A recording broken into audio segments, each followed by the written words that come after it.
మర్చిపోడు, ఆయన సహాయం చేస్తాడు. ఏం చేసినాడు? మర్చిపోయినారు అందరూ. యేసేపును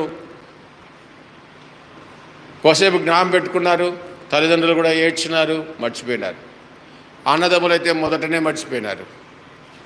పానదాయకుడు మర్చిపోయినాడు మేలు చేస్తే. అయితే దేవుడు యేసేపుని జ్ఞాపకం చేసుకున్నాడు. కనుక మనకు ఈ మధ్యాహ్న కాలంలో మన జీవితం అన్నింటినీ కూడా ప్రభు జ్ఞాపకం చేసుకున్నాడు. దేవుని యొక్క ఉద్దేశం ఏంటంటే నువ్వు పోషించాలా,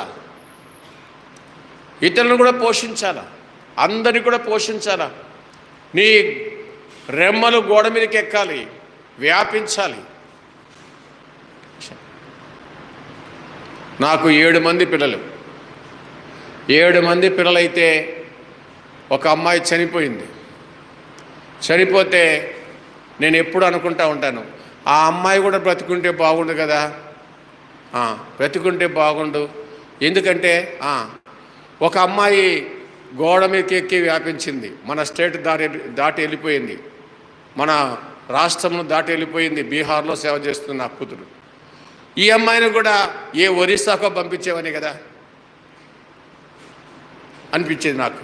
ఈ అమ్మాయిని కూడా ఒరిస్సా రాష్ట్రం. కనుక గోడ మీదకి ఎక్కి వ్యాపించే అనుభవం మన జీవితంలో. ప్రభు యొక్క ఉద్దేశం అది, ప్రభు యొక్క తలంపులు. ఎక్కడున్నా ఆయన కొరకే మనం వాడుకోవడం అంతే.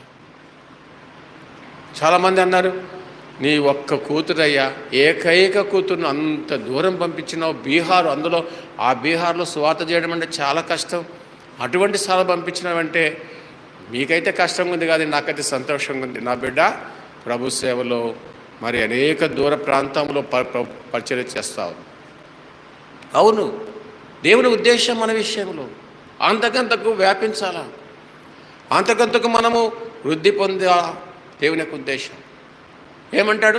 మిమ్మల్ని మీ పిల్లలను నేను వృద్ధి పొందించేదండి. కానీ మన సిద్ధమా?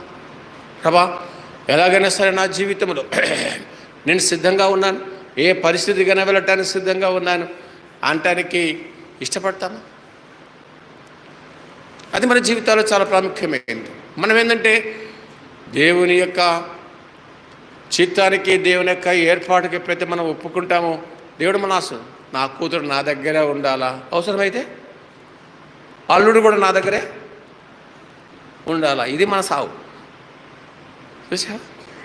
కానీ దేవుని ఉద్దేశం అట్లా కాదు. కూతురు, అల్లుడు అందరూ కూడా ఆ గోడ మీదకి ఎక్కి వ్యాపించాలి. మనవరాళ్ళు, దేవుడు మనకిచ్చిన వారందరినీ కూడా అనేకులకు ఆశీర్వాదకరంగా చేయాలి.